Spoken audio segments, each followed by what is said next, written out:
Day 19, Marian Consecration, 33 Days to Morning Glory.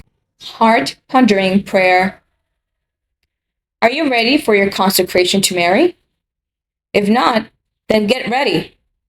As I said in the beginning, after Consecration Day, everything changes.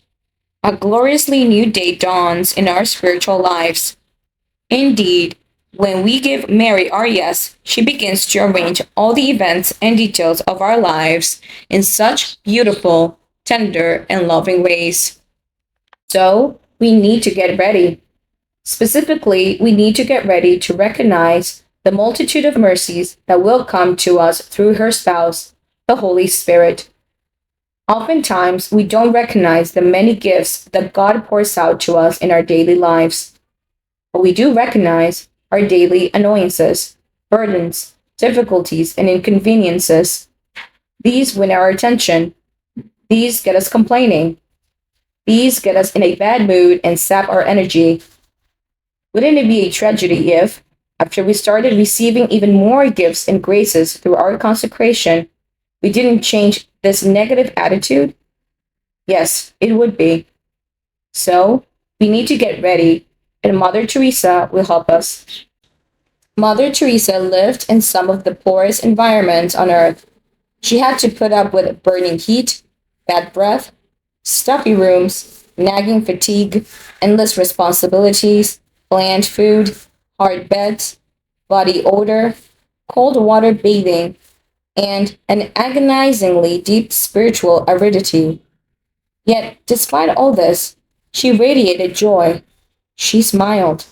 She marveled at the good things God did in her life and in the lives of others, and she pondered the countless loving details arranged by Our Lady.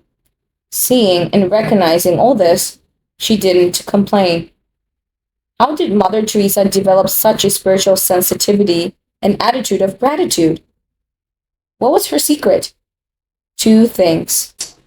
First, she followed the example of Mary, who was always pondering in her heart the good things that God was doing in her life.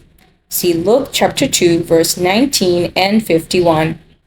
Of course, like Mother Teresa, Mary also lived in poverty and surely bore her share of darkness in prayer. Yet she also found God in the details, pondered his goodness in her heart, and responded with praise. Magnificat. Indeed, she praised and thanked God in all things, because she found God in all things and pondered deeply in her heart his many signs of love. Second, Mother Teresa followed the example of Saint Ignatius of Loyola, the soldier saint and master of practical prayer. Specifically, she lived his method of making a daily examination of conscience, examine, whereby one reviews the day at the end of the day in the presence of the Lord. Contrary to what people often think about the examen, is not simply a laundry list of sins.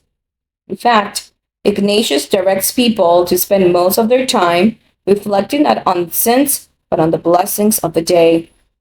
It's really an exercise in recognizing the good things God is doing in our lives and how we are or are not responding to his love. It's an imitation of Mary's attitude of heart-pondering prayer. To learn a method of making the examen, see this online endnote. God is always showering his love and mercy down on us in so many ways. It's important that we begin to recognize these blessings and thank him for them, especially because this shower of blessings is going to turn into a torrent of grace once we consecrate ourselves to Mary. So let's get ready. Let's remember that, according to Mother Teresa, one important way that we live out our consecration is by recognizing God's blessing and pondering them with Mary deeply in our hearts. Such heart-pondering prayer leads to praise and thanks, and praise and thanks sets us on fire with divine love. Today's prayer. Come, Holy Spirit, living in Mary, help me to recognize and ponder in my heart all the good you do for me.